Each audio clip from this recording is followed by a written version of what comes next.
Kalau seandainya estafet pemerintahan dilanjutkan oleh sistem dinasti, khususnya fenomena yang ada di Provinsi Kepulauan Riau dalam tanda kutip, seperti apa masa depan kualitas pemerintahan yang ada di Kepri?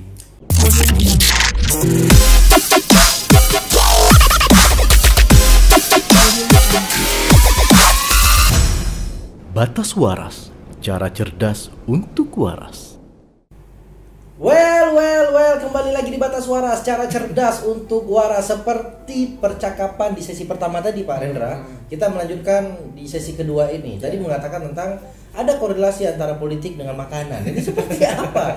Maksudnya begini, timbul pertanyaan atas apa yang dicari oleh penerus estafet politik dinasti ini kalau memang menganggap bahwa pemerintahan atau politik itu seperti makanan apa yang diincarnya? Jadi gini, makanan itu hanya analogi ya. Analogi itu gini. Sebuah partai politik, ya kenapa hari ini proses kaderisasinya cenderung instan? Cenderung instan, orang yang baru tidak tahu, dia tidak pernah menjabat dari bawah, tidak pernah mendapat pendidikan yang bergradasi, terus tiba-tiba dicalonkan misalnya. Nah, partai politik juga tidak salah dalam memandang itu, karena salah satu kepentingan partai politik, salah satu tujuan partai politik adalah mencapai kekuasaan atau meraih kepentingan itu, meraih kepentingan partainya sesuai dengan kepentingan partai politik. Artinya bahasa menghalalkan segala cara dalam tanda kutip dalam sistem roda politik sah-sah saja. Ya, dalam beberapa terminologi politik sah-sah saja. Cuman kan kita di Indonesia ada dibelenggu oleh etika dan sebagainya kan itu. Nah, jadi kenapa ada sebagian partai politik yang ya udah kepentingan kita cuma kekuasaan, mau itu instan, mau itu bergradasi, berproses, yang penting kan kekuasaan. Sama kayak kita makan, kalau saya analogikan makanan, orang makan kepentingannya adalah kebutuhan. Kadang juga, mohon maaf, makan itu kenyang kebutuhan, kepentingannya kenyang. Kadang kita makan mie instan dengan makan lauk yang dimasak kan sama-sama kenyang. Nah, akhirnya kita akan memilih yang mana yang lebih cepat. Mie instan. Kalau lebih cepat mie instan. Toh kalau tujuannya cuma kenyang toh. Nah, kalau toh tujuannya cuma kepentingannya untuk kenyang, kita pilih mie instan. Tapi ada yang kita pertaruhkan. Kualitas kesehatan kita makan dari makanan yang instan. Dengan kata lain, mie instan kualitas kesehatannya tidak baik. Bukan juga. Pertaruhan kita nggak tahu kan, ada kimianya, ada bukan mie instan saja, ada junk food. Misalnya junk food dan sebagainya yang mungkin kita belum tahu kadar kesehatan yang mempengaruhi pada kesehatan kita seperti apa. Meskipun sudah ada label halal jadi saya tidak katakan itu tidak sehat, tapi ada pengaruh kepada, pasti akan berbeda masakan yang direbus, berproses tapi lama. Pertaruhannya adalah kualitas makanan itu. Nah, sama orang memilih instan, memilih apa tuh ketika kepentingannya hanya mencapai kekuasaan, orang akan memilih yang instan. Why not? Asal kepentingannya tercapai. Lantas siapa yang dikorbankan? Nah, akan kita ada pertaruhannya adalah kualitas pemerintah nanti. Bicara politik kan hanya bicara kekuasaan. Kapan politik itu berakhir? Ketika kekuasaan itu berakhir atau tercapai, kepentingan tercapai. Politik akan berlanjut lagi ketika kekuasaan itu berhadapan dengan kepentingan, sampai sejauh itu kepentingan akan dipantau dan diperoleh, ya politik akan jalan terus. Terus seperti itu. Nah, artinya apa? Kalau kita hanya bermodal kepada kekuasaan dan kepentingan, tidak melihat dari sisi pemerintahan. Berbedanya politik dan pemerintahan kan, politik dalam bicara aspek kekuasaan. Pemerintah bicara aturan-aturan, otoritas. Nah, orang yang belum terkader dengan baik, dia bisa nggak dia memahami dalam hal sistem pemerintahan di negara kita atau di sebuah daerah, peraturan perundangan, sistem penganggaran. Mungkin dia lulusan luar negeri. Makanya saya katakan tadi ada yang dipertaruhkan kualitas. Kita belum tahu, orang yang kaderisasinya belum sampai situ. Pengalaman secara teori dengan pengalaman secara praktik berbeda kalau misalnya kaderisasi berjalan. Dia mungkin memimpin dari, kalau di partai mungkin tingkat ranting misalnya. Dia ngerti berhadapan dengan masyarakat, cepat mengadvokasi masyarakat.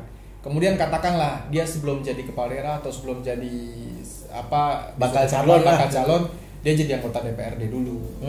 Dia lebih mengerti. Jadi step by step dia mengerti anggota DPRD dulu, atau bisa ya mimpin partai dulu. Nah, mimpin partai dulu, jadi lebih mengerti dalam berorganisasi, dalam berbicara politik dan sebagainya. Nah, akhirnya ketika dia berhadapan dengan real power, kekuasaan yang sebenar-benarnya, dia bisa mengetahui. Menarik. Saya ingin sedikit menantang Bung Rendra. Ini juga Ya bukan. Ini juga tolong menjadi saksi bagi yang menonton. Kita lepas posisi Bung Reda sebagai dosen. Ya. Lepas posisi Bung Reda sebagai kepala prodi ilmu pemerintahan. Enggak saya bawa, Pak. Ya, artinya tidak ada hubungan dengan kampus dan Iya. tayangan video ini juga jangan dikait-kaitkan sama posisi jabatan dan status beliau. Iya. Dari kacamata pribadi. Kalau seandainya estafet pemerintahan dilanjutkan oleh sistem dinasti, khususnya fenomena yang ada di Provinsi Kepulauan Riau dalam tanda kutip, seperti apa masa depan kualitas pemerintahan yang ada di Kepri? Ya kalau saya lihat ya, ada beberapa fenomena. Ya ada orang yang memang well educated, well politic educated. Artinya, ada yang secara politik dia terdidik dengan baik. Ada. Ya, misalnya ayahnya atau suaminya. Tetapi yang amat disayangkan, saya pernah juga kritisi bicara kiprah. Jadi politik begini. Politik, bicara pilkada atau bicara pemilu itu kan bicara popularitas, bicara election, keterpilihan. Nah, tetapi kalau sudah bicara masalah pemerintahan, dia bicara kualitas memimpin, kepemimpinan, leadershipnya, betul. Nah, jadi leadership itu dibentuk atas kiprah. Nah, kalau seandainya tiba-tiba jeng tanpa proses kaderisasi yang bertahap dan berjenjang, saya mengkhawatirkan orang yang sudah berkiprah saja tidak ada jaminan untuk memberi kualitas yang baik. Orang yang sudah berkiprah saja tidak ada jaminan untuk memberi kualitas yang baik, apalagi yang belum berkiprah. Yang belum berkiprah secara nyata. Nah, yang kita takutkan ada simpul-simpul pemerintahan yang nantinya akan sulit dihadapi. Ya, misalnya hal-hal yang sifatnya teknis. Ya mungkin kalau di daerah ada dinas, ya ada yang lebih secara teknokratik, ada pendekatan ke birokrasi. Tetapi secara leadership perlu ada simbol-simbol pemerintah yang harus dipahami oleh kepala daerah.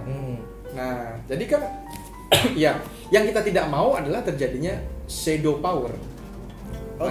Yang kita tidak mau adalah siapa yang memerintah, siapa yang jadi, siapa yang ngatur. Ya itu dalam bahasa Melayunya bersultan di mata, beraja di hati. Bersultan di mata, beraja di hati. Kalau gitu sama kayak lirik lagunya, hendak mati di ujung kuku, hendak berkubur di telapak tangan. Jadi kenapa bersultan di mata, beraja di hati? Yang di mata yang memimpin siapa? Yang berkuasa siapa nanti? Shadow power itu terjadi. Dan itu sudah terjadi sepertinya, Pak. Ya, ada kemungkinan. Pandai dong cakap ya. Anda bilang sudah terjadi gitu. Kenapa saya belum bisa katakan itu ada? Karena belum tampak fenomenanya, tapi orang politik lebih baik. Pak jarang main Facebook nih, tengok info Pinang, BJB kan BJB pun ada. Sebut merek. Iya, saya tak boleh sebut merek. Nah, jadi yang kita khawatirkan adalah begini. Kenapa saya katakan dari awal tadi dinasti politik itu boleh saja asal kaderisasinya berjalan. Betul. Yang tidak kita inginkan adalah bicara kualitas adalah kualitas individunya. Sah saja dia anak seseorang menjadi kepala daerah. Ya, sah saja.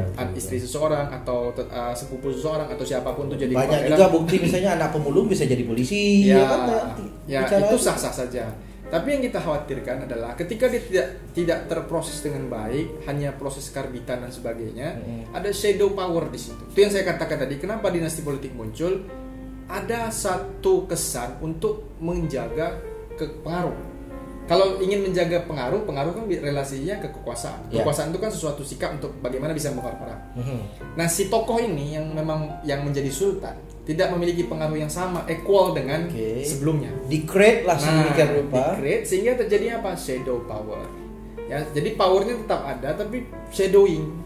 Shadowing itu ya sesuatu yang shadowing juga jelek. Kita dalam broadcast begini ada bayangan begini kan juga jelek. Ya karena kita fasilitas kita apa adanya, Pak. Kita tidak menggunakan APBD, Pak. Nah, Bapak menyumbang lampu, Pak. Nah, jadi itu yang saya bilang, yang dikhawatirkan adalah dinasti politik ini bukan bicara track recordnya, rekam jejaknya. Saya kira semua juga baik dan semua berhak. Asal requirement tertentu, persyaratan tertentu dijalani, kaderisasi. Kalau dia punya kemampuan berpolitik sendiri, dia bisa memilah mana yang harus saya putuskan sendiri, mana yang harus saya minta pendapat. Kan? Nah, dengan fenomena saat ini timbul sebuah pertanyaan dan mungkin Bapak bisa cari jawabannya atau bisa membantu untuk menjawabkannya. Fenomena yang terjadi tentang estafet dinasti, lantas kemana perginya kekuatan-kekuatan yang sudah dipupuk lewat kaderisasi? Oke, ini pertanyaan menarik sebenarnya. Saya harus segera bergerak lagi. Oh jangan, terkejut. Saya kalau terkejut biasanya mau keluar. Jadi begini, sebenarnya partai politik juga tidak salah. Ada partai politik yang sudah mengkader. Oke. Di Indonesia saya melihat ada fenomena-fenomena yang ternyata mereka punya kader-kader hebat. Bentar, kan jadi kan begini, partai politik, katakanlah kita tidak bicara partai politik tertentu, tapi kita bicara secara keseluruhan. Partai politik sudah legu-legah mengkaderisasi, dan yang jadi kader pun sudah legu-legah lah mengabdikan diri untuk menjadi kader di sebuah partai. Sedikit lagi, oke, sedikit lagi, begitu mau sampai sejak kapan pula dan tiba-tiba ada di situ. Artinya kan itu kan menciptakan sebuah kekecewaan yang besar dan berdampak pada kualitas partai politik itu sendiri. Oke, nah itu tergantung dari partainya memandang kepentingan seperti apa. Jadi bicara idealisme politik lagi di partai politik. Oke. Nah, jadi konsep politik yang dibangun di partai politik itu seperti apa? Ada partai massa, ada partai kader. Nah, kalau partai kader, ada beberapa partai kader di Indonesia itu saya lihat dia berjalan dengan baik. Nah, tetapi juga kadang-kadang dia lekang dek kepentingan. Lekang, dia tak lekang dek panas, tak lekang dek hujan, tapi lekang dek kepentingan. Nah, dan itu sah-sah saja. Ya, bicara etik lagi. Oke. Nah, kayak tadi kawan saudara bilang, saya sudah naik tiba-tiba siapa? Dengan kata lain, politik di Provinsi Kepulauan Riau spesifiknya tidak ada yang punya etika. Bukan. Oh, bukan. Caranya saja yang harus dirapikan. Ya. Nah, jadi caranya harus dirapikan, etikanya sudah ada. Cuman kadang-kadang udah tahu etika itu salah dibiarkan. Oke. Jadi begini, bicara politik juga kita nggak bisa bicara idealisme kaderisasi. Walaupun ya itu sesuatu hal yang sebenarnya unik di konsep-konsep politik. Partai politik itu kan bicara kaderisasi politik. Iya. Nah, tetapi bicara pilkada, bicara pemilu, ini ada bicara hitung-hitungan. Hitung-hitungannya bukan materi, tapi hitung-hitungan jumlah kuantitas. Pengaruh gitu kan. Ya, pengaruh yang kemudian diakumulasikan dalam kursi-kursi di Dewan, di DPR. Oke, kalau hitung masalah kuantitas sehingga mengorbankan kualitas, apakah itu pilihan yang bijak? Ada seseorang yang kualitasnya baik, kaderisasinya berjalan, tapi secara bergening. Nah, jadi secara bergening dia tidak bisa memenuhi kesepakatan politik dengan pihak lain. Nah, itu yang membuat mementahkan seorang yang sudah terkader dengan baik, kemudian dia terlempar.